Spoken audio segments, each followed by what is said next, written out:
Muchachos, buen día, ¿cómo están? ¿Cómo se encuentran? ¿Qué tal? ¿Todo bien?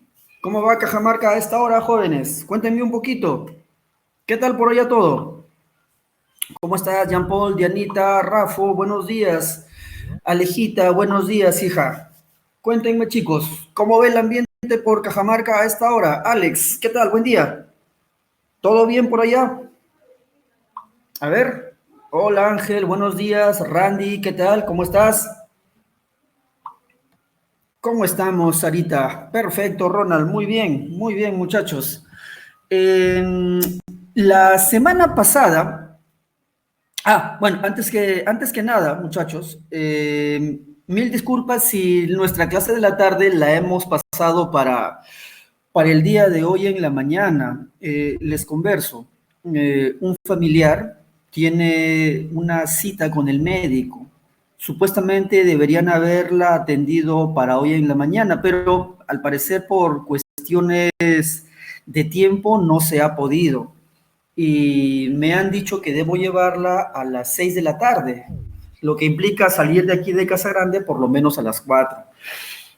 Entonces, eso por hoy, muchachos, nos ha impedido trabajar en el horario que siempre hemos venido haciéndolo. Les pido, por favor, las disculpas del caso, ¿sí? A veces son cositas. Sí, hoy vamos a hacer ecología, Ronald. La primera parte. Las disculpas del caso, muchachos, solamente por hoy. Vamos a trabajar en la mañana. Ya la próxima semana volveremos a nuestro horario habitual. ¿Ya, muchachos? He estado revisando los temas y he visto que también les han pedido conceptos de ecología. Tengo ahí, muchachos, el material para trabajar con ustedes. Vamos a trabajar esto hasta el día del examen, tal vez. Me han dicho que es en abril el examen. Corríjanme si estoy errado, chicos. ¿Es en examen el abril, jóvenes? Marzo. Marzo. Ya, ok. Bueno, vamos a avanzar con eso, muchachos. No se preocupen. Esto lo vamos a ver con la debida antelación. ¿Sí? Muy bien. ¿Se observa lo que tenemos en pantalla, muchachos? Sí, profe. Sí, profesor. Ya, excelente, excelente, muy bien. La semana anterior habíamos conversado acerca de lo que eran las teorías evolutivas y el concepto de evolución. Nos faltó ver, muchachos, un pedacito de evidencias evolutivas y luego ya hablamos sobre lo que es la ecología propiamente dicha. Nosotros ya sabemos que evolución implica cambios, ¿sí? Modificaciones, alteraciones a lo largo del tiempo, con la finalidad de poder adaptarse al entorno. Sin embargo, muchachos, en biología siempre se necesitan pruebas, ¿sí? Rastros de que ha habido un cierto cambio. A eso le llamamos evidencias. ¿Estamos de acuerdo? Las evidencias evolutivas nos tratan de hacer ver que efectivamente se ha dado una modificación a lo largo del tiempo. Dentro de las primeras evidencias, las más contundentes, las más representativas, son el hallazgo de huesos, a los cuales les llamamos fósiles, el descubrimiento de huellas en lodo o cieno, que comparados con las huellas de animales actuales no son 100% compatibles. Algunos insectos quedaron atrapados en ámbar, una resina vegetal que con el tiempo se volvieron más compactas. A eso les llamamos petrificaciones. El conjunto de fósiles, huellas, petrificaciones reciben el nombre de pruebas paleontológicas. Los fósiles, muchachos, son restos óseos de antiguos seres, ¿estamos de acuerdo? O también de sus huellas. Como consecuencia, del descubrimiento de estos fósiles han sido posibles películas como Jurassic Park, en donde los protagonistas no son los seres humanos, sino los animales prehistóricos.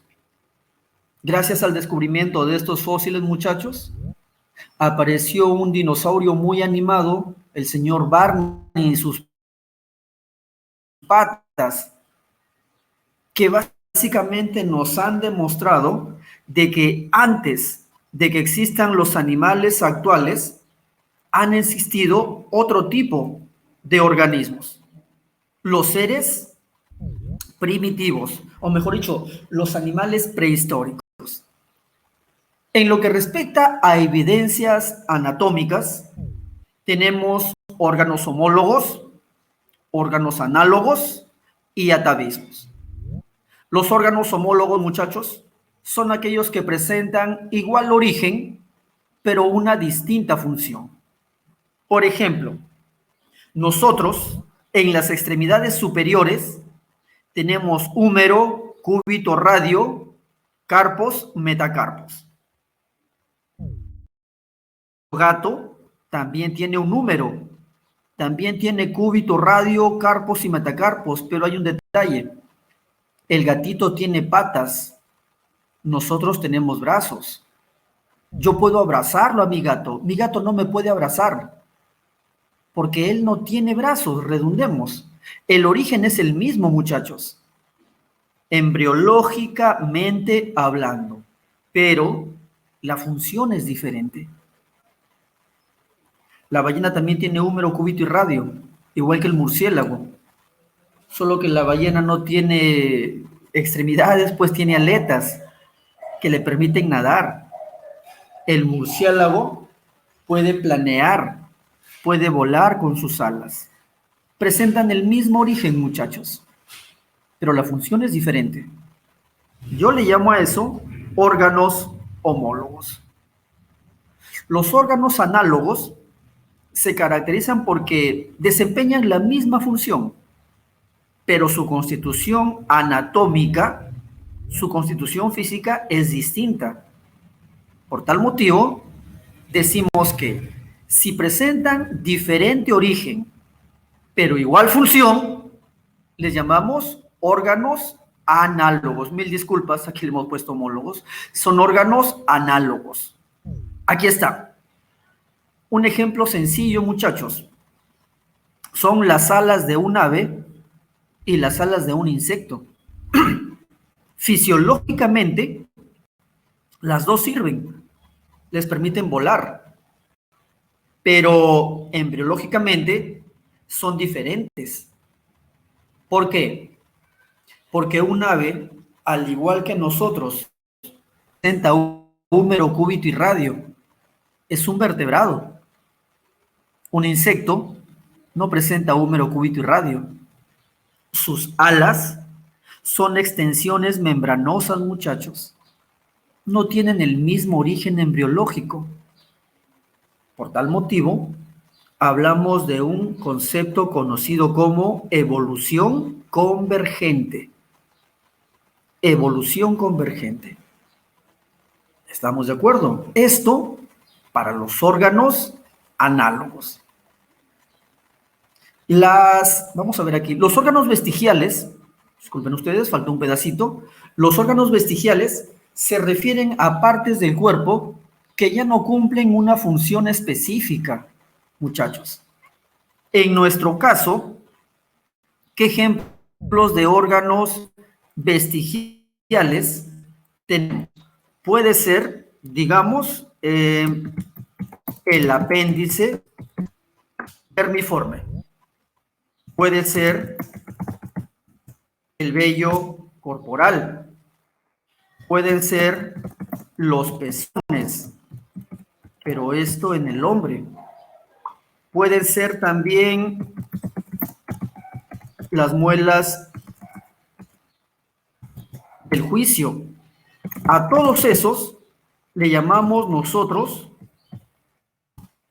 atavismos. ¿Qué son los atavismos? Son órganos que ya no cumplen una función específica, una función definida. ¿Se observa lo que tenemos en pantalla? Muchachos, ¿se observa lo que Sí, tenemos en la profe. pantalla todavía? Sí se Sí, sí, observa, sí. ¿verdad? Sí, profe.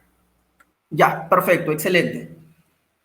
Decíamos que un atavío, muchachos, ya no cumple una función definida. Antiguamente, hombres y mujeres andábamos desnudos, solo que las mujeres se quedaban en las cavernas y los hombres salían a cazar el alimento. Había insectos que podían diseminar enfermedades, muchachos. ¿Qué es lo que hace el ADN humano en el hombre? Empieza a formar una cubierta natural. Y esa cubierta natural es el vello corporal. Actualmente, nosotros usamos vestidos, pantalón, camisa, polos, chompas, faldas, shorts, qué sé yo. Sin embargo, algunos hombres todavía formamos vello corporal. El ejemplo más representativo lo tenemos cuando nos vamos al campo. Como la gran mayoría de las chicas son lampiñas, para que no las acaben los zancudos, ellas se untan sobre su piel lampiña bloqueador, repelente. ¿Por qué motivo? Porque ellas no tienen pelos en las piernas, pues. No como los tenemos los varones. Eso es un ejemplo, muchachos, del vello corporal, un atavismo. En el caso del apéndice, viene a ser la reminiscencia de un intestino grueso que antes medía 2 metros, ahora solo mide 1,50 m. ¿Por qué el intestino grueso se hace más pequeño? Porque nosotros, muchachos, solamente comíamos hierbas antes, hojas, raíces y uno que otra. Cuando el hombre se vuelve carnívoro y empieza a consumir ya la carne propiamente dicha, esta demoraba bastante en degradarse. No era necesario tener una tripa de 2 metros y el intestino grueso se achica, midiendo ahora 1,5 m. Esa tripita de 10 centímetros viene a ser lo que quedó del intestino original. ¿Estamos de acuerdo? A eso le llamamos, muchachos, apéndice. Eso es un atavismo. Que se encuentra dentro de las pruebas anatómicas. Las evidencias embriológicas nos dicen que todos, en un inicio, sin excepción, tenemos cola y tenemos branquias. ¿Por qué todos tenemos cola y todos tenemos branquias? Porque la vida no se originó en la tierra, se originó en el agua, en el mar. Por tal motivo, los peces siempre van a tener branquias y una cola propiamente dicha. Los reptiles ya no tienen branquias en todo el sentido de la palabra, pero conservan la cola. Las aves ya no tienen branquias, pero tienen una reminiscencia de cola. Y los humanos no tenemos branquias, tenemos pulmones, pero a esa cola le llamamos coxis, lo que significa que el embrión va cambiando, muchachos. Se va modificando de acuerdo a la especie y a ciertas características fundamentales. De hecho, cuando nosotros tenemos 2 meses de vida intrauterina, no de haber nacido, ojo, de vida intrauterina, hombres y mujeres, muchachos, somos hermafroditas. Todos tenemos ambos sexos, pene y vagina. Así, igualito, como suena. Todos tenemos glándulas mamarias. Si a ese óvulo X lo ha fecundado un cromosoma Y, esa vagina primitiva se cierra. Ese pene primitivo empieza a desarrollar sin problemas, pero hay un detalle. como tenemos glándulas mamarias, en el hombre esas glándulas se atrofian y al hombre ya no le crecen los senos. Si ese óvulo X es fecundado por un cromosoma X, esa vagina primitiva se hace más perfecta. Ese pene primitivo empieza a involucionar, pero no desaparece, no desaparece del todo. Como consecuencia, muchachos, hay un pequeño pene no formado en la mujer que recibe un nombre. ¿Cómo se llama hombre? A ver, Clítoris. muchachos. Excelente, muy bien, campeón. Claro que sí. A eso le llamamos clítoris. ¿La mujer tiene un pene no desarrollado? Sí, por supuesto. A eso es que le llamamos clítoris. Eso es un ejemplo de evidencia embriológica, muchachos. Esto es lo que permite explicar más o menos esas evidencias. ¿De acuerdo? Evidencias embriológicas. ¿Qué más tenemos? Las evidencias taxonómicas. La taxonomía viene a ser la rama de la biología que se encarga de clasificar, de dividir, de ordenar a todos los seres vivos, de acuerdo a ciertas características similares. Cuando hablamos de evidencias taxonómicas, muchachos, tratamos de explicar cómo es que algunas formas vivientes se han modificado en algunas especies que comparten características similares. Por ejemplo, el guepardo, el león, el leopardo, un puma, un tigre y el gato que tienes en tu casa como mascotas, taxonómicamente presentan ciertas similitudes. El león termina de comer y se desparrama, muchachos. Sus cachorros juegan junto a él y empieza a originar un ruido característico. Tu gato hace lo mismo. Y cuando eso acontece, aparece este concepto, el ronroneo. ¿Estamos de acuerdo? El león termina de comer, descansa y luego se afila las uñas. La corteza de los árboles le sirve como rascador.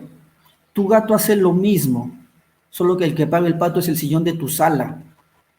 ¿Por qué? Porque presentan ciertas características fundamentales.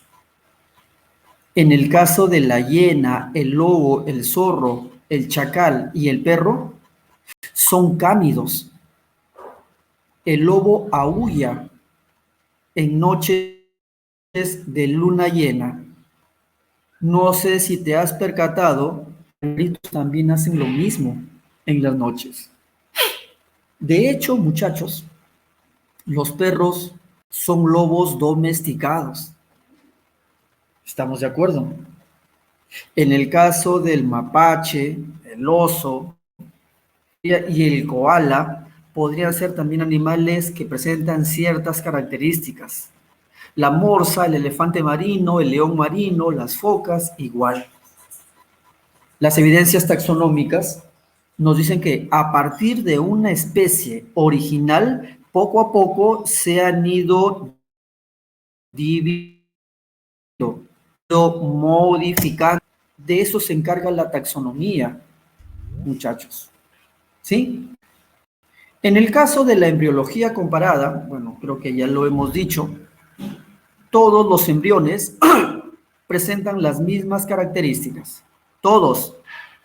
Sin embargo, conforme se van activando los genes, algunas se hacen más perfectas y otras desaparecen para siempre. El desarrollo embrionario no es igual en todos, muchachos. A eso hablamos de ontogenia, el desarrollo de un individuo característico. El embrión de un Homo sapiens puede ser parecido al embrión de un ave, un reptil, un anfibio y un pez, porque todos tienen cola. Pero conforme se va dando cada vez más perfectamente, hay una división, hay una caracterización que lo va a diferenciar del resto de organismos.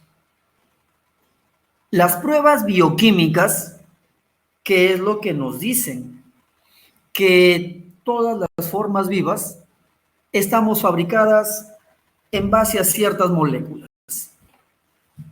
Carbohidratos, lípidos, proteínas, enzimas, etcétera, etcétera. Sin embargo, muchachos, las más importantes son dos, el ADN y el ARN. Ya hemos hablado con ustedes sobre el concepto de genética. Esta información la deben manejar sin ningún problema. ¿Qué nos dicen las pruebas bioquímicas? Entre más cercanas dos especies, el ADN va a ser muchísimo más similar. El ejemplo súper sencillo, muchachos, lo encontramos con el humano y el orangután. Tenemos un ADN bastante similar, ya que nuestra hemoglobina es más parecida a los antropoides que a cualquier otro mamífero. Otro ejemplo sencillo a nivel de pruebas bioquímicas lo podemos encontrar cuando, digamos, nosotros analizamos o comparamos el ADN de una cebra con el ADN de un caballo, van a tener mucha similitud. Pero si a ese mismo ADN de la cebra lo comparamos con el ADN de un cocodrilo, van a ser diferentes. ¿Por qué motivo? Porque bioquímicamente son especies bastante alejadas.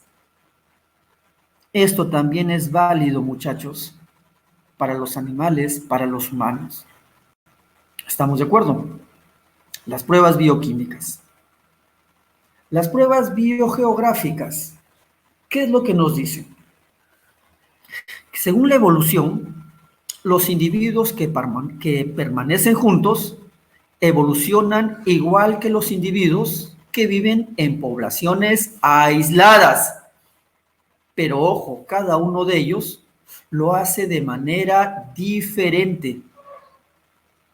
A eso, muchachos, le llamamos radiación adaptativa o diversificación de especies. ¿Por qué se da esa diversificación de especies? Porque todos los organismos forman u ocupan nichos ecológicos distintos. Un ejemplo sencillo, muchachos, es el perro San Bernardo.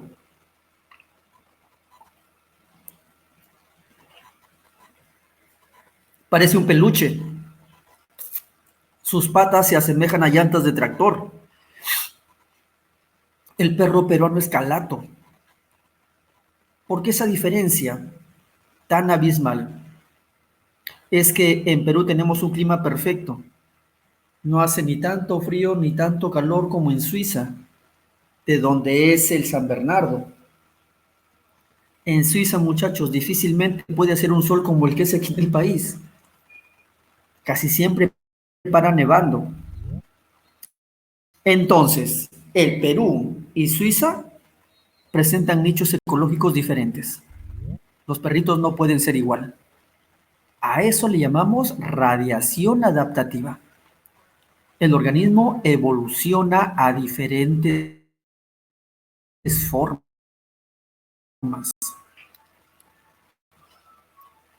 ¿Estamos de acuerdo? El camello de Asia, el dromedario de África, son parientes lejanos del guanaco, la alpaca, la llama, la vicuña. ¿Por qué? Porque en Sudamérica estos señores viven donde hace muchísimo frío. En África estos señores viven donde hace bastante calor. Entonces, eso también podemos considerarlo como un ejemplo de pruebas biogeográficas. ¿Qué mecanismos permiten la evolución de las formas vivas, muchachos? Tenemos tres aspectos: la mutación, la recombinación genética y la migración. La mutación implica cualquier cambio genético a nivel del ADN que pasa de padres a hijos y que puede ser detectado. ¿Estamos de acuerdo? Son cambios bruscos del ADN, muchachos. Y esto origina variantes en las especies. Aquí no es necesaria la recombinación genética.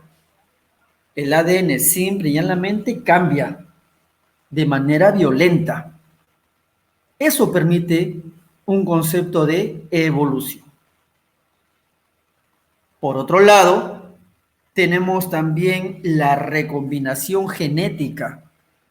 En la recombinación genética ya se da un caso mucho más complejo, mucho más elaborado. Eh, a ver, al toque, Ronald. Profe, ¿cierto que el ronroneo en el gato no se sabe de dónde proviene? Bueno, buena pregunta, Ronald. De hecho, muchachos, los felinos, cuando están contentos, hacen vibrar sus cuerdas vocales. Pero cuando esa vibración no sale porque el animalito tiene la boca cerrada, retumba en su cavidad oral. Y ese retumbo, ese sonido, como el eco, es lo que normalmente conocemos con el nombre de ronroneo. El animalito ronronea cuando está contento, cuando está tranquilo, cuando está feliz. Cuando ocurre eso, después de haber comido. O cuando los cachorros juegan junto a él. En el caso de tu gato, Ronald, está durmiendo, tú te acercas, lo acaricias y empiezas a arrancarle la panza o empiezas a rascarle la barbilla, el animalito hace el mismo fenómeno con sus cuerdas vocales.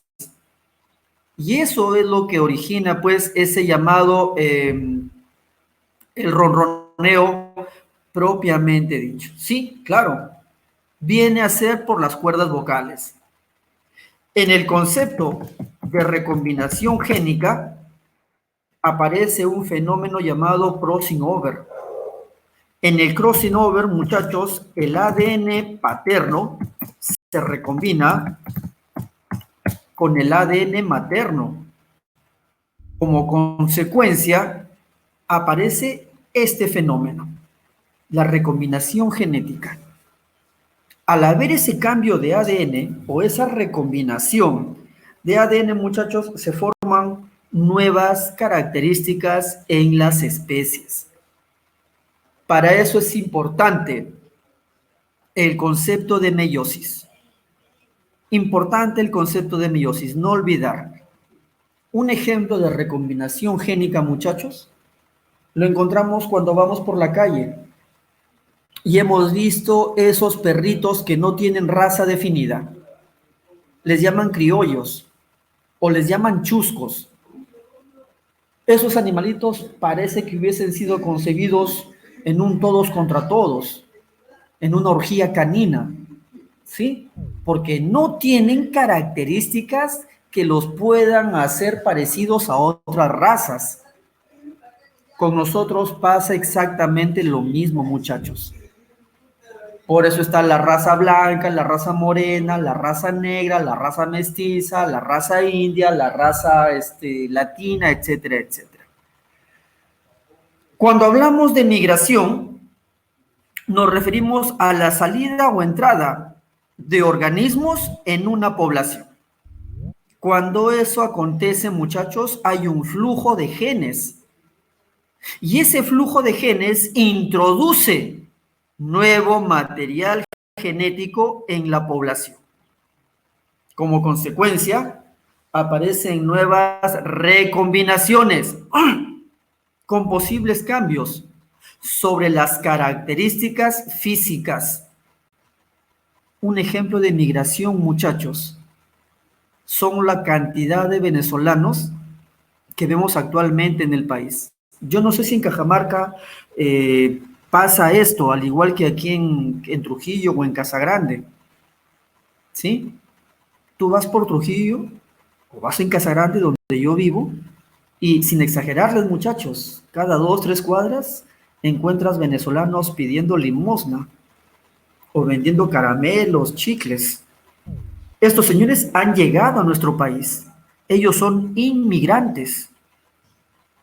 En la década del 90 o del 2000, muchos peruanos se iban a trabajar a España, se iban a trabajar a Japón, salían a Chile, salíamos. Nosotros, en todo caso, éramos emigrantes. Emigrantes. Muy bien, Ronald. Ya no se venden cachangas, sino arepas. Bueno, las cachangas son riquísimas, ¿no? Las arepas no tienen nada que hacer contra las cachangas. Sí, la comida venezolana puede ser riquísima, pero la comida peruana es la mejor del mundo. Eso lo sabemos todos, muchachos. Por antonomasia. Siempre va así. Entonces, ya tenemos los mecanismos que permiten la evolución orgánica. Mutación, recombinación genética y migración. ¿Estamos de acuerdo? Aquí tenemos mecanismos que permiten la evolución propiamente dicho. Selección natural. Los más fuertes sobreviven. Los menos favorecidos van a ser poco a poco eliminados. El concepto de migración. Organismos que salen de una determinada región geográfica para llegar a otra región más. Como consecuencia, hay una recombinación genética. De hecho, muchachos, muchos peruanos descendemos de españoles. No olvidar que el imperio incaico, cuando fue invadido por los ibéricos, de alguna manera se contaminó, ¿sí? El ADN original fue, vamos a decirle, digamos, contaminado, fue combinado, fue alterado. En el imperio inca, muchachos, nadie haraganeaba, ustedes lo saben. Amazúa, Amaqueya, Amayuya. Francisco Pizarro era un ignorante, no sabía leer. Él cuidaba chanchos en Trujillo. Trujillo es una ciudad de España. Y en honor a esa ciudad es que aparece esta ciudad que se le llama la de la eterna primavera. ¿Lo sabían? ¿Estamos de acuerdo? Entonces, ese es el detalle, muchachos. El detalle, las migraciones. La deriva genética o la deriva génica, ¿qué implica? Que los genes al recogerse, un ejemplo de deriva génica, tú tienes los ojos marrones, tu pareja tiene los ojos marrones y ella alumbra un bebé de ojos celestes o de ojos azules o de ojos verdes. Si la genética no existiese como ciencia, tú podrías pensar que, bueno, pues te han jugado sucio, ¿no? Que ella se ha aprovechado de tu inocencia y por eso el bebé no se parece a ti. Pero claro, hubo un engaño o que no era tuyo. Pasa con frecuencia, ¿no? A los hombres nos ven tan frágiles, inocentes, virginales, cándidos, desprotegidos, que, bueno, pues quieren intentar aprovecharse de nuestra fragilidad. Y, en fin, es lo que acontece, muchachos. Es lo que acontece. Vamos a ver ya. Y luego tenemos las mutaciones, que pueden ser buenas o pueden ser también, ya, listo. O también pueden ser malas. Depende, muchachos. Hay muchos factores. Ahora, yo pregunto, la mutación, chicos, a nuestra clase. Vamos a preguntar algo. La mutación puede permitir, puede originar algo bueno o algo malo. ¿Qué opinan ustedes? Las mutaciones, buenas o malas. A ver. Algo bueno, perfecto. ¿Pero siempre van a ser buenos? Algo bueno y malo. Muy bien, Ale. Claro que sí. Exacto. Permite la evolución. Eso es, chicos. La evolución, ¿es o no es importante? A ver, ¿qué opinan, jóvenes? Díganme ustedes. Sí, claro, creo que en ese sentido estamos todos de acuerdo. ¿Por qué debemos evolucionar? ¿Qué permite la evolución? Dicho en buen cristiano, ¿qué garantiza la evolución? La supervivencia. Sobrevivir, supervivencia, ajá, sí, muy bien. Muchachos, el planeta es uno solo. Sin embargo, en ese planeta hay una variedad de características climatológicas, ambientales, geográficas, etcétera, etcétera. Como consecuencia, se hace necesario que el ser vivo cambie, que el ser vivo se modifique. ¿Para qué? Para que pueda adaptarse a las exigencias del entorno. Partiendo de esa premisa, muchachos, aparece una nueva característica. ¿Se observa lo que tenemos en pantalla? Muchachos, ¿se No, observa lo que profe. tenemos en la No, pantalla? profe. profesor. No, No, ya. profe. Ok. A ver, permítanme un ratito por aquí. Ahora sí, creo que, a ver, veamos. Ahora sí, ¿verdad? Ahora sí. Sí, profesor, sí Perfecto. se ve. Muy bien. ¿Por qué es importante la evolución? Ya lo dijeron. Facilita una gran cantidad de cambios. Cambios que le permiten al organismo adaptarse al medio ambiente. El medio ambiente es único, pero no es igual en todos sus aspectos. Una cosa, muchachos, es vivir en Lima, y Lima es horrible, tiene un ambiente muy poluido. Otra cosa es vivir en Trujillo. Trujillo es más agradable, no hay tanta contaminación como en Lima. Pero si comparamos Trujillo con Cajamarca, Trujillo no tiene nada que hacer contra el Valle Sagrado de Cajamarca. En Cajamarca el ambiente es más puro. En Cajamarca, muchachos, y sus alrededores hay una serie de microclimas que lo hacen perfecto para la agricultura. Si nos ponemos a pensar, el medio ambiente influye bastante en el organismo que lo habita. Y para eso es importante, es imprescindible, muchachos, la presencia de una nueva ciencia, la ecología. ¿Estamos de acuerdo? ¿Qué es la ecología en sí, muchachos? Es el fenómeno, o mejor dicho, es la ciencia que permite estudiar el medio ambiente y el ser vivo que en él se desarrolla. ¿Qué es lo que busca la ecología como ciencia? Permitir un equilibrio entre los seres vivos y su entorno. Y ese equilibrio, sí, ¿alguna pregunta? Si ese equilibrio se altera, la vamos a pasar muy mal, muchachos. Muy mal. Por ejemplo, a mí me resulta más sencillo pescar en un río de la selva o en un río de la costa. Díganme ustedes, ¿dónde me resulta más sencillo, más productivo pescar? ¿En la costa o en la selva?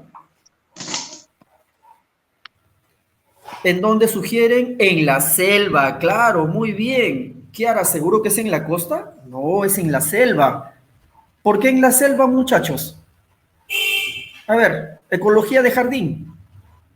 ¿Por qué el río de la selva es mejor que el río de la costa? ¿Por qué será? Díganme, por favor, con sus propias palabras. ¿Por qué 1000 veces la selva que la costa? Desde el punto de vista ambiental. Perfecto, muy bien, Ángel, porque está menos contaminado, de acuerdo contigo, Jean Paul. De eso se trata la ecología, muchachos. De hacernos saber que debe haber siempre un equilibrio entre el ambiente y los seres que en él desarrollan. Por cuestiones netamente didácticas, la ecología se ha dividido en dos partes. ¿Sí? Digamos que mi amigo Ángel tiene en su casa cuyes. Él cría solamente cuyes y nada más. ¿Estamos de acuerdo? Eso sería un ejemplo perfecto de agroecología. Digamos que mi amigo Ronald termina ingeniería ambiental y se va a trabajar a la selva. Y ahí él se encuentra con peces, reptiles, insectos, aves, mamíferos, plantas, etcétera, etcétera. No habla de una sola especie, sino de varias. Y a eso, muchachos, se le llama cinecología. La autoecología, la relación del individuo y la población con su ambiente. Solamente un individuo, una sola especie. Autoecología, uno mismo. En la cinecología se estudia la población de diferentes organismos con su entorno. Puede haber una gran variedad de aves, una gran variedad de reptiles, una gran variedad de mamíferos, etcétera, etcétera. Eso es lo que propone, muchachos, la cinecología. El ambiente es lo que llamamos mundo exterior. Teo, ese ambiente, muchachos, rodea a todo ser vivo y, ojo, determina su existencia. Nosotros dependemos de nuestro medio ambiente, muchachos. Partiendo de esa premisa, me respondieron perfectamente temprano. Profe, una cosa es irnos a pescar en los ríos de la costa. Difícil, muy difícil, mucha contaminación. Y otra muy distinta es pescar en los ríos de la selva. El medio ambiente es mucho más adecuado, muchachos. Presenta mejores condiciones para el desarrollo de las demás formas vivas. De eso se encarga el ambiente. Si se rompe ese equilibrio, vamos a tener muchísimos problemas. En el ambiente podemos encontrar dos tipos de factores. Los factores bióticos están constituidos por todos los organismos vivos y los factores abióticos. Estos factores abióticos son los objetos inanimados. Pueden ser climáticos y pueden ser edáficos. ¿Estamos de acuerdo? Siempre debe haber un equilibrio entre ambos factores, muchachos. Los factores bióticos están representados en tres grandes grupos. Los productores, los consumidores y los descomponedores. Si nosotros arreglamos, vamos a llamarle así, a los factores bióticos, podemos dividirlos en moneras, protistas, hongos, metafitas y metazoas. Chicos, una consulta. ¿Con ustedes hemos hecho reinos vivos? ¿Hemos hablado de las características de cada uno de estos organismos? ¿Sí o no? Todavía. Ajá, ya, ok, listo. Gracias por el dato. Lo vamos a tener en cuenta para una próxima clase. Los factores abióticos son los seres inanimados o llamados también seres inertes, que son fundamentales para el desarrollo de estos factores bióticos. Los factores climáticos, luz, temperatura, humedad, aire, presión, viento, precipitaciones, etcétera, etcétera. Los factores edáficos, muchachos, hacen referencia al suelo, las rocas, el sustrato y el agua. Estos dos componentes son importantes para los factores bióticos. conceptos fundamentales podemos encontrar, muchachos, para entender mejor lo que es la ecología? En primera instancia, encontramos el individuo. El individuo es la entidad viviente, es un organismo que presenta características diferenciales. Esos individuos se van a relacionar con otros individuos. Un ejemplo de individuo u organismo puede ser un zancudo, puede ser un gorrión, puede ser un águila, puede ser una culebra, puede ser una bacteria, nosotros mismos. Los individuos, muchachos, forman a un ser vivo propio. Cuando ese ser vivo recorre o transita determinado espacio físico, aparece un concepto llamado hábitat. El hábitat, muchachos, viene a ser una porción relativamente grande de geografía por donde ese individuo puede transitar. En el caso del nicho ecológico, viene a ser la relación trófica de un individuo dentro del ambiente para poder seguir existiendo. Dicho de otra manera, el nicho ecológico hace referencia a dónde vive exactamente y qué es lo que come. Por ejemplo, muchachos, el monito es un individuo, ¿sí? ¿Cuál es el hábitat del monito? Me van a decir, profe, de arranque, la selva. Claro, muy bien. Pero en la selva, ¿en dónde lo encuentro exactamente? Ah, profe, en los árboles. Ese es su nicho ecológico, su dirección exacta. ¿Y qué hacen los árboles? Come fruta, su nicho ecológico, lo que come. El hábitat es un todo. El nicho ecológico, ¿dónde lo encuentro? ¿Y qué come? Si yo tengo, muchachos, 10, 20, 30, 50 monitos, yo le llamo a eso población. La población es el conjunto de individuos, ¿sí? Población, hay que ponerlo aquí. Población. Individuos que pueden reproducirse. Permítanme. Reproducirse. Y dejan individuos fértiles. ¿Estamos de acuerdo? Ronald, una población puede ser de 5, de 10, de 15, de 20. A ver, muchachos, se apagan sus micrófonos, sería ideal. Ajá. El nicho ecológico, muy bien, Ángel, está dentro del hábitat. ¿Estamos? Puede haber un nicho ecológico trófico y un nicho ecológico donde normalmente van a vivir. Cuando nosotros hablamos de diferentes poblaciones, ya hacemos referencia a un concepto más elaborado. A eso le llamamos comunidad o biocenosis. Ya dijimos al principio, imaginen a mi amigo Oscar como ingeniero ambiental, perdón, a mi amigo Ronald como ingeniero ambiental o como biólogo, no sé, y él se va a trabajar por la selva.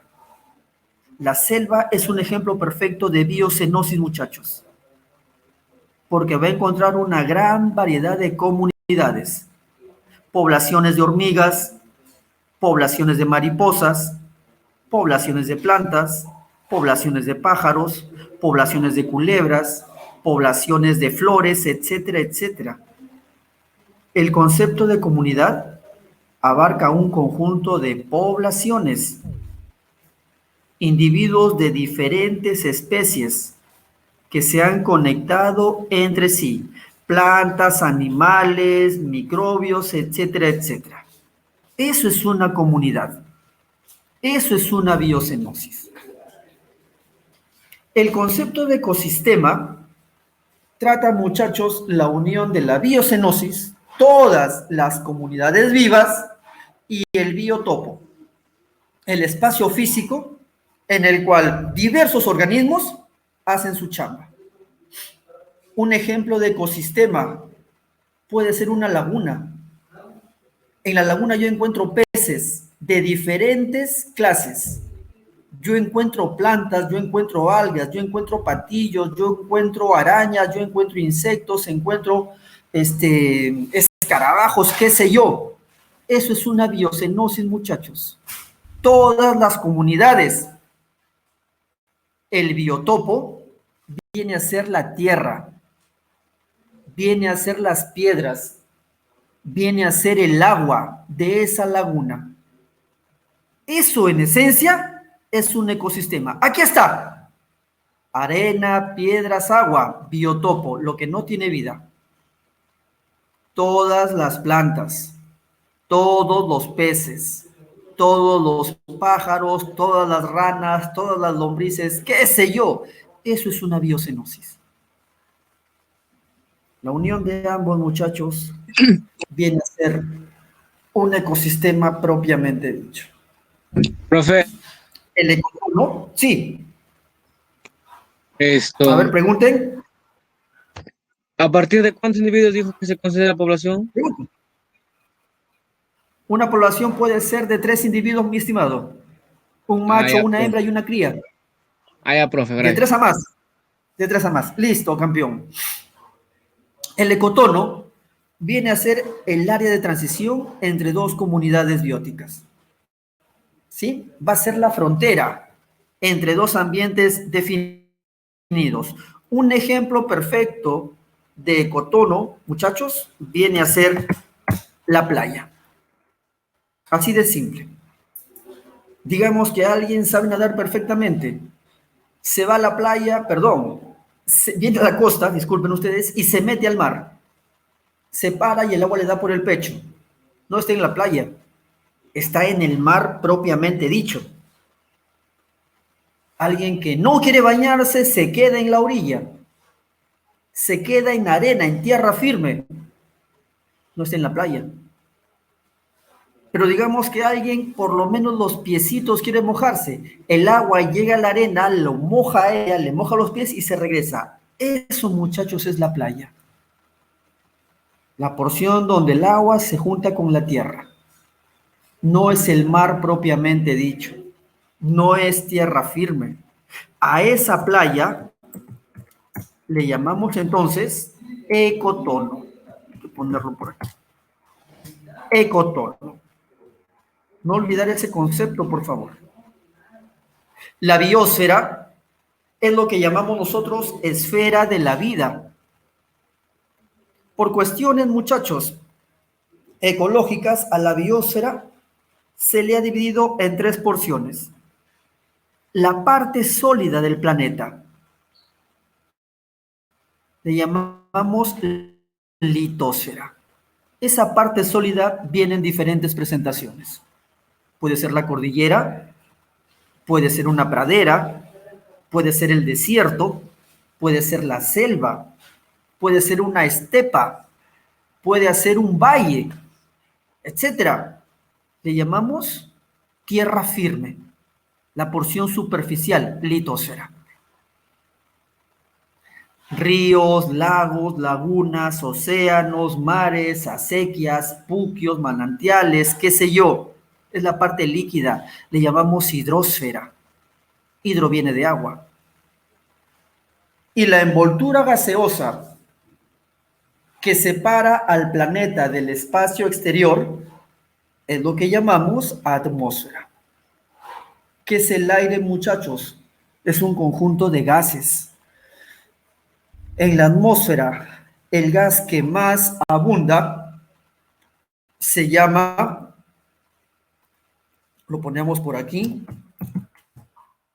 nitrógeno. ¿Estamos de acuerdo? Ese nitrógeno está en un 78%. Vamos. Luego viene, a ver, un ratito, el oxígeno, que está en un 21%. El hábitat sí podría darse, pero más que nada como un mecanismo o un medio de transporte, hijo. Los seres vivos no viven exactamente en la atmósfera. La utilizan para poder desplazarse. Un hábitat podría ser el océano, podría ser tierra firme.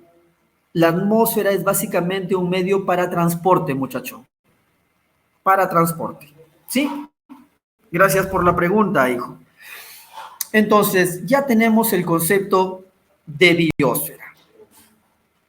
Los seres vivos se van a relacionar entre sí, muchachos. A eso le llamamos relaciones tróficas. El concepto de nivel trófico, ¿a qué hace referencia? A la forma en la que un ser obtiene materia y energía a la vez. Ese nivel trófico siempre debe tener cierto equilibrio. ¿Cuándo se da ese equilibrio? Cuando los seres vivos entre sí y el medio en el que los rodean mantienen un adecuado mecanismo de manutención, un respeto mutuo, llamémosle así. Nosotros formamos parte de ese equilibrio. Un ejemplo súper fácil, muchachos. En Cajamarca hay un excelente equilibrio ecológico entre el ambiente y los seres vivos. Ese ambiente o ese equilibrio se ha perdido en Lima. Lima es ciudad. En Lima no hay campos de cultivo. En Lima el aire no es puro, muchachos. Ahí hay una alteración entre los seres vivos y su entorno. El proceso que permite el paso de materia y energía de un ser vivo a otro, al comer y ser comido, recibe el nombre de cadena alimenticia. Habíamos dicho que los factores bióticos, vamos a ponerlo por aquí, iban a ser de tres clases. Los llamados productores, en donde se encuentran vegetales y algas. Los llamados consumidores. Aquí encontramos, muchachos, a herbívoros, encontramos carnívoros y encontramos carroñeros. También vamos a encontrar al final a los descomponedores. Aquí se encuentran las bacterias y los hongos. De tal manera que todo eso, muchachos, es lo que permite que haya un equilibrio perfecto. A ese equilibrio es que nosotros le llamamos cadena alimenticia. Las plantas obtienen la energía del sol, el agua y el CO2 y lo transforman en alimento. Hay organismos que se alimentan exclusivamente de plantas. Les llamamos herbívoros. Hay organismos que solamente comen carne, muchachos. Les llamamos, valga la redundancia, carnívoros. Hay organismos que se alimentan de carnívoros. Le llamamos supercarnívoros o carroñeros. Y hay organismos que no creen en nadie, que se comen las plantas, herbívoros, carnívoros, carroñeros, etcétera, etcétera. Yo les llamo desintegradores. Hongos y bacterias. Todo esto, de manera general, de manera conjunta, ¿qué es lo que forma, muchachos? Una cadena alimenticia. La cadena alimenticia es el fenómeno en el cual la materia y la energía pasa de un organismo a otro al momento de comer y ser comido. La base de la cadena alimenticia, muchachos, se encuentra a nivel del suelo, donde encontramos sustancias inorgánicas. Esas sustancias inorgánicas en algún momento se mezclan con el agua, con un gas tóxico llamado CO2 y la energía del sol. Biología de jardín. ¿Cómo se llama el fenómeno que transforman las sustancias inorgánicas en alimento gracias a la luz del sol? A ver, muchachos, está súper fácil, ¿ah? Fotosíntesis. Muy bien, Ronald. ¿Quiénes hacen perfecto, Ale? ¿Quiénes hacen fotosíntesis? Los llamados vegetales superiores, las algas y las cianobacterias. Eso hace la fotosíntesis, muchachos. Permite que se puedan formar moléculas orgánicas. Las moléculas orgánicas la forman los llamados productores.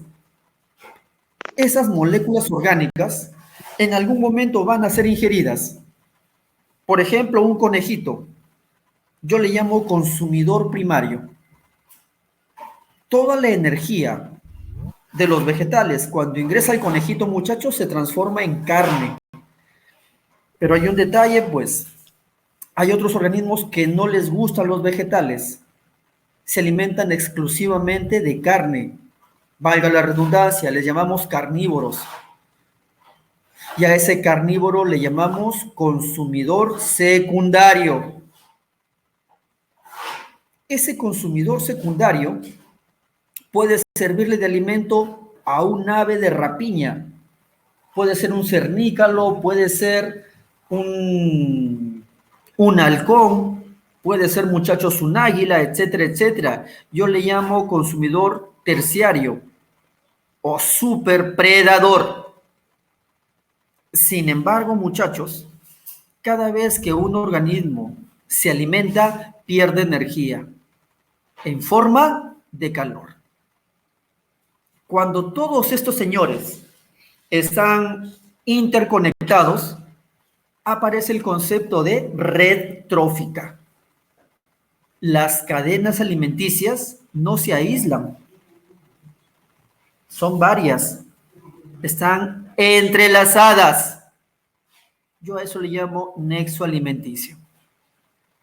Una plantita, que es el productor, puede servirle de alimento a un conejito, pero también a un gusanito, pero también a un saltamontes, pero también a un grillo. ¿Estamos?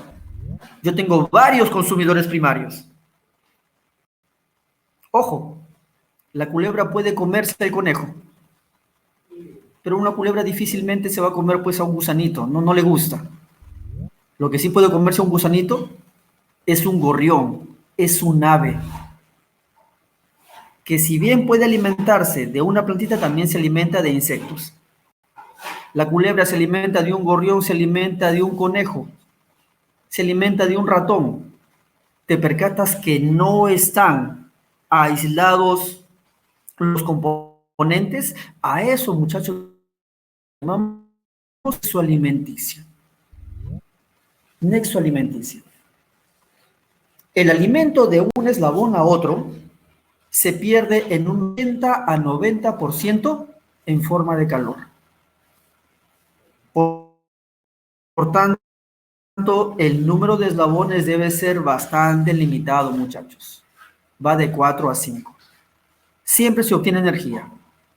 Sin embargo, no importa qué tan fuerte, no importa qué tan resistente, qué tan agresivo sea un predador, al final, todos, sin excepción, muchachos, son literalmente destruidos.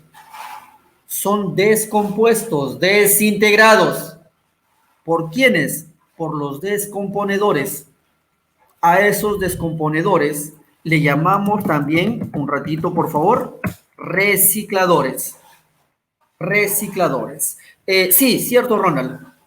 La mayor producción de oxígeno se encuentra en las algas verdes, que pueden formar parte del océano, de los organismos del océano. Es verdad, maestro. Es verdad. ¿Estamos? Entonces, nosotros ya tenemos el concepto de lo que es una cadena alimenticia. Ya sabemos qué es la ecología.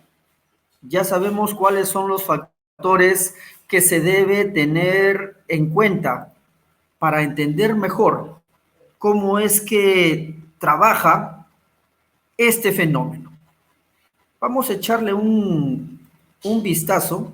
A ver, un ratito. Un ratito, muchachos, permítanme. Permítanme ver aquí. Un minutico acá. ¿Dónde lo tenemos?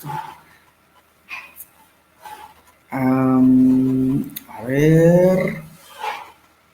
Veamos acá. Minuto. No, no es aquí. ¿Dónde tenemos esto? Escritorio. Vamos a ver.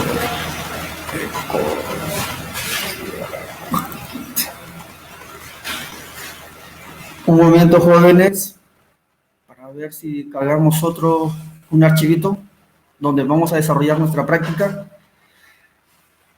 A ver. Lo tenemos aquí.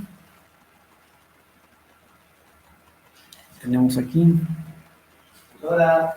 Un momento, por favor. Un momento.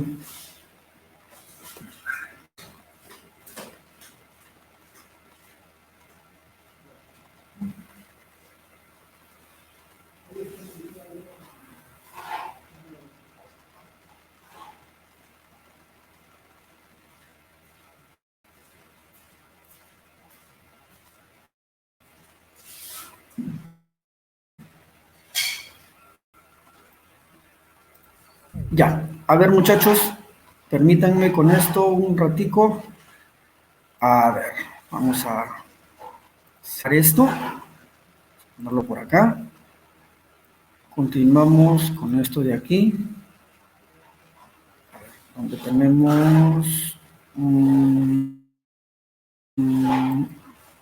ya. Permítanme acá. ¿Lo que tenemos en pantalla, muchachos? ¿Se observa lo que tenemos en la pantalla, chicos? Sí. Ya, excelente, muy bien. Vamos a resolver una practiquita sobre lo que hemos visto el día de hoy, ¿sí?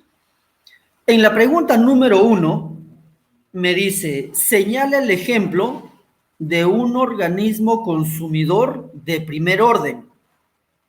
Esto tiene que ver con la cadena alimenticia.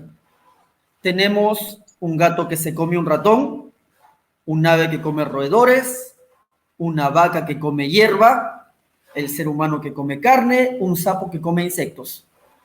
¿Cuál creen será la respuesta correcta en la pregunta 1, chicos? La C, profe. La C, profe. Alternativa C. Un ratito, muchachos. Alternativa C. A ver. Aquí la respuesta correcta, cierto, es la alternativa C. Una vaca que come hierba. Alternativa C. La pregunta número... A ver, un ratito, muchachos, permítanme. Permítanme. Ay, caracho.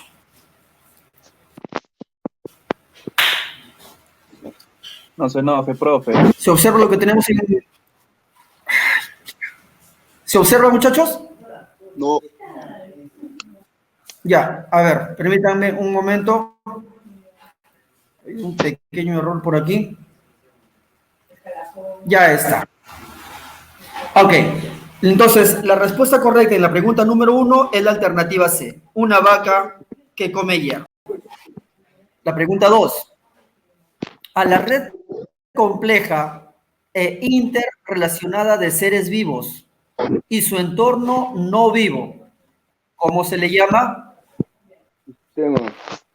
Pregunta 2. La ecosistema. Alternativa A, muy bien. Ecosistema.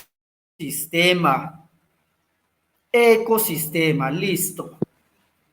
Para la pregunta 3, tenemos el área de distribución del organismo representa a su puntos suspensivos, mientras que su función en el ecosistema representa el puntos suspensivos. ¿Cuál será, muchachos, la respuesta correcta en la pregunta 3? La E, profe. La E. Alternativa E, claro que sí. Alternativa E. Le llamamos hábitat y nicho ecológico. Hábitat y nicho ecológico. 4. Estas se la saben también. La zona de transición entre dos o más comunidades vecinas, ¿cómo se le llama? La La A. La A. Perfecto. Ecotono. Aquí podemos traer a colación, muchachos, la playa propiamente dicha. ¿Ya? Pregunta número 5. Lugar físico que ocupa el ecosistema con sus condiciones físicas y químicas que lo caracterizan. ¿Cuál va a ser ahí, muchachos? La E. A ver, Hábitat. ¿cuál será? ¿La B? B, hábitat. ¿Seguros? ¿Seguros, muchachos? La respuesta correcta es la alternativa E, muchachos. Biotopo. El hábitat es un espacio enorme. ¿Estamos de acuerdo? El ecosistema es una porción de ese espacio enorme. Un ejemplo de hábitat puede ser la selva. Un ejemplo de ecosistema puede ser un lago, chicos. O puede ser una porción definida de la selva propiamente dicha. ¿Ya? En la pregunta número 6, ¿cuál de las siguientes proposiciones define con precisión el término biocenosis? Este está fácil. Biocenosis. ¿Cuál creen, muchachos? El concepto de biocenosis. Más definido, más perfecto, más específico.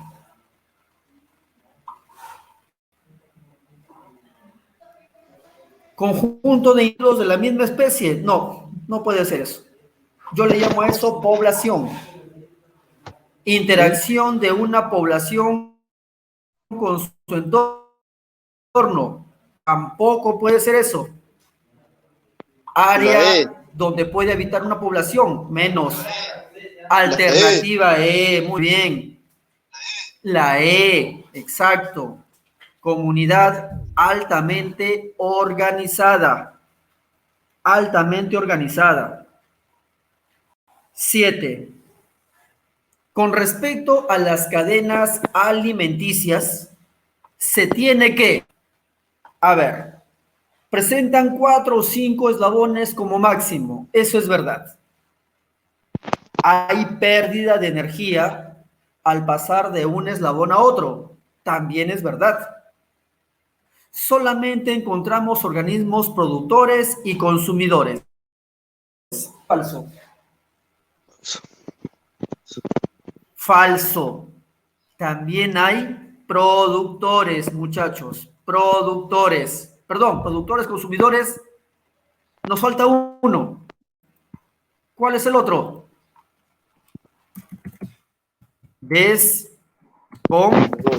Componedores.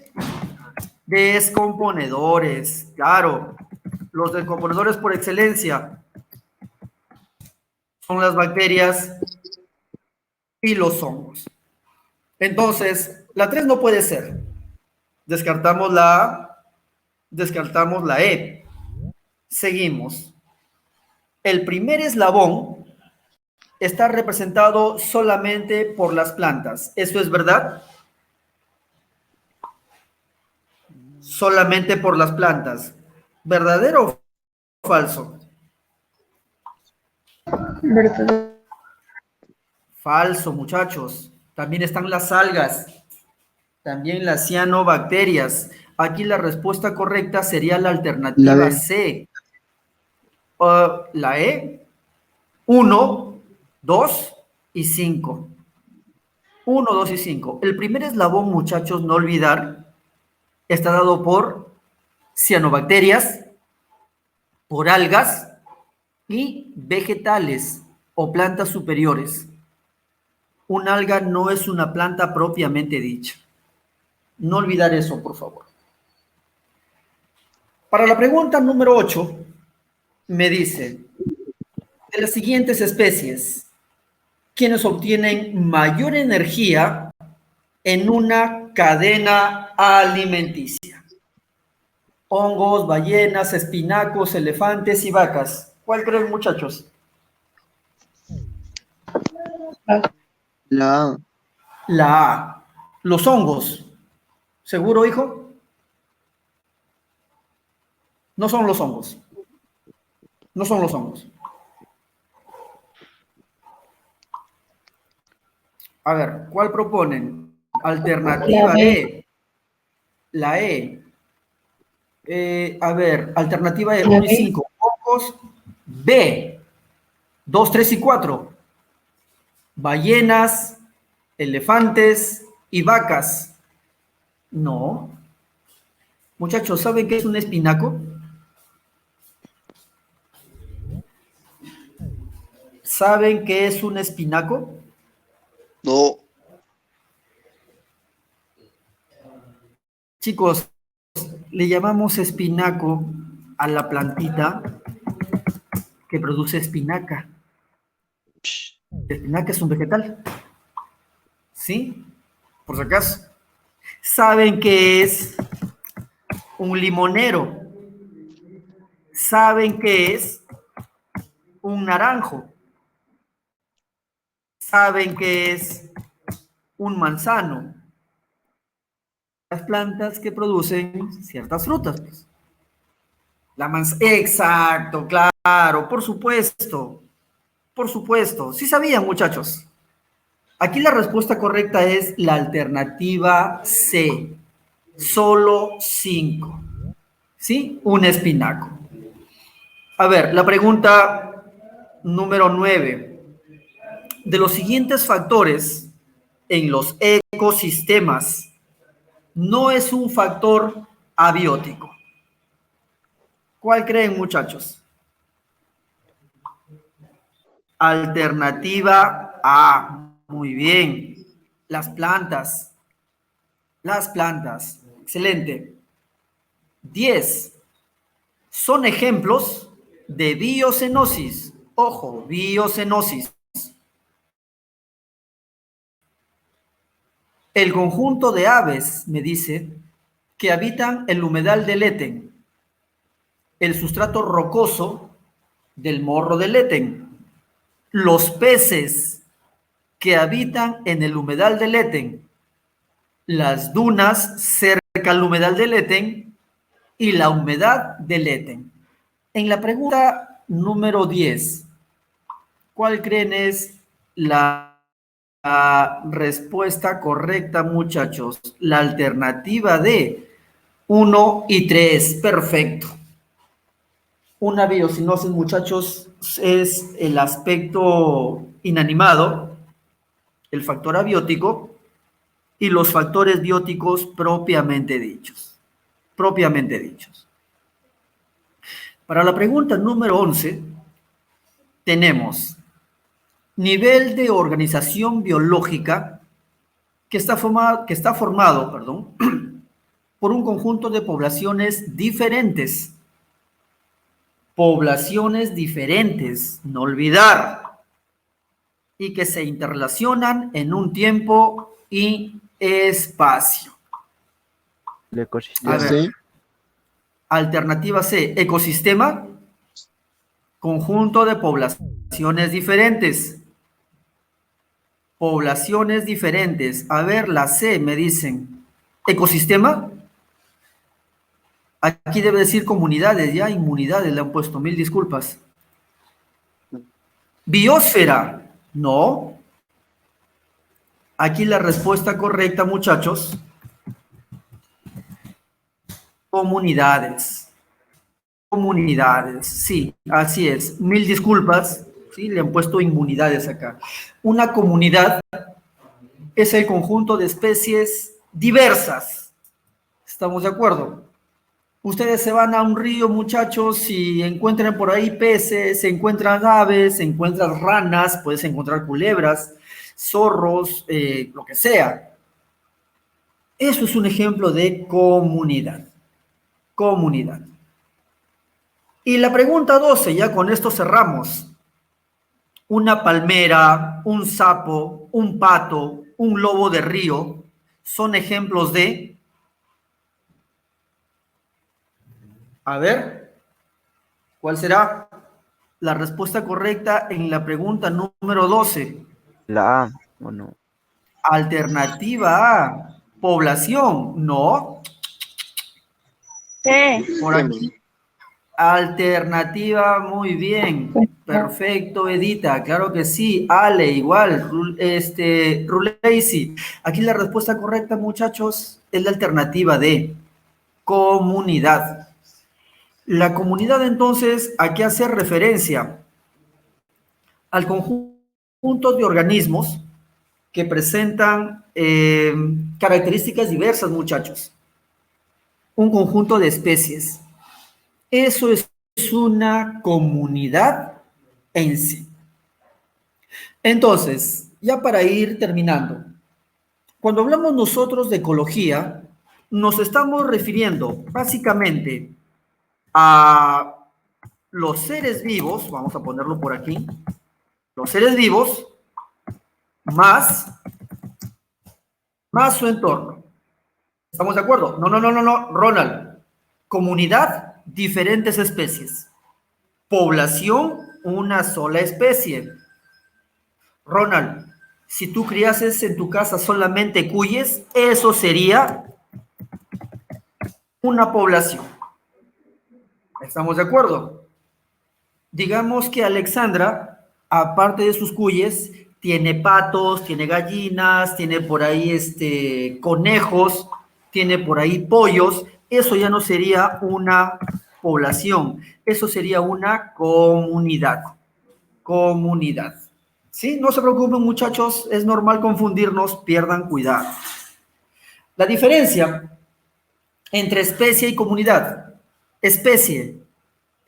Población, disculpen. Organismos de una misma especie. Comunidad, organismos de diferentes especies. ¿Por qué es importante la ecología? Porque permite un equilibrio entre los seres vivos y su entorno. Si el equilibrio se rompe, muchachos, el ser vivo simplemente desaparece. Así de simple, así de sencillo. ¿Estamos de acuerdo? Muy bien.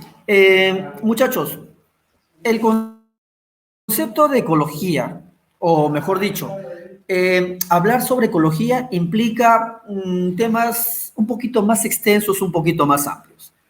El tema, a ver, Ronald, dime, hijo, te leo. ¿Cuál es tu pregunta, muchachón?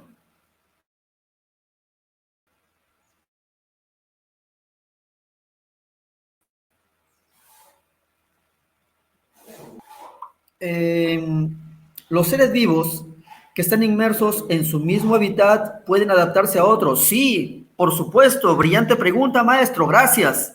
Para eso hablamos de un concepto llamado emigración. ¿Quiénes emigran? Las aves.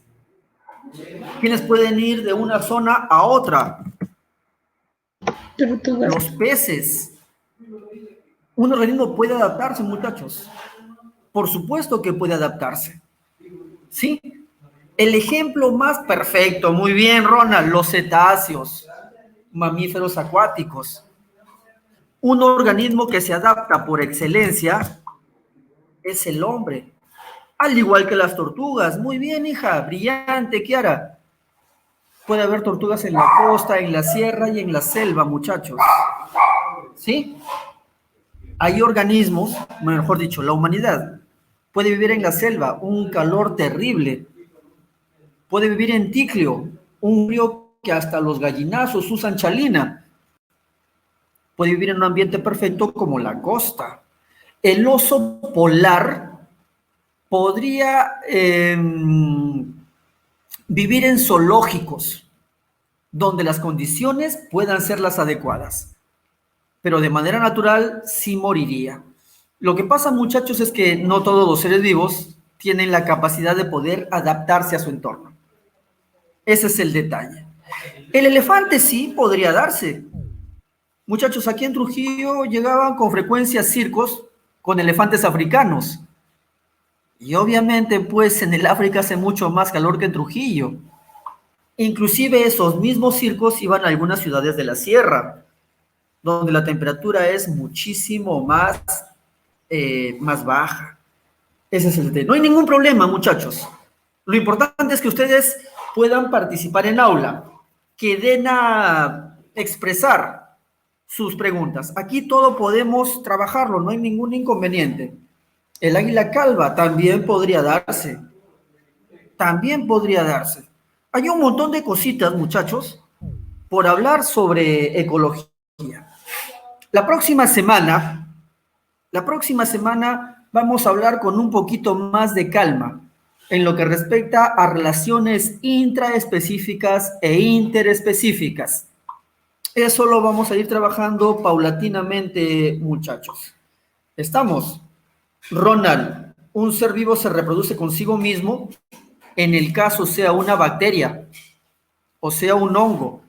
Hablamos de reproducción asexual. Asexual. ¿Estamos de acuerdo? Los seres superiores no. Necesitamos de otro organismo para poder reproducirnos. Por eso es que hay producción de óvulos y producción de espermatozoides.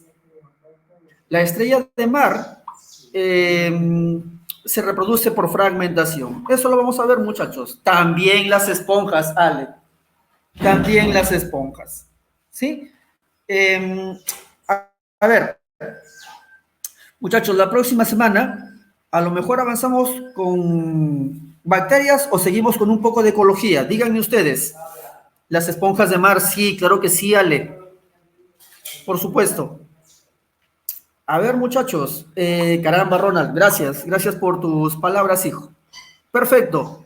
La próxima semana hacemos un poquito de monera. Vamos a coordinar, Noelia, los seminarios con el profesor Quispe. Pierde cuidado, hija. Con suerte hacemos una miscelánea para la próxima semana. Vamos a verlo todavía. Vamos a verlo, ¿ya? Por mientras, la próxima semana hablamos de bacterias y si el tiempo nos alcanza, hablamos de protistas, reino monera y reino protista entonces. ¿Estamos de acuerdo, muchachos? Muy bien. Chicos, el tiempo nos ha vencido. Espero se haya entendido lo que hemos trabajado el día de hoy y nos veremos la próxima semana. Cuídense bastante, que tengan un buen fin de semana, estudien por favor, no estén saliendo y ya estamos en comunicación. Listo, Jean Paul, muchas gracias. Nos estamos viendo, jóvenes. Que tengan un buen viernes, chicos, ¿ya? Se me cuidan bastante. Hasta luego, muchachos. Abrazos para todos. Cuídense, ya nos vemos. Listo, chicos. Hasta luego. Nos vemos.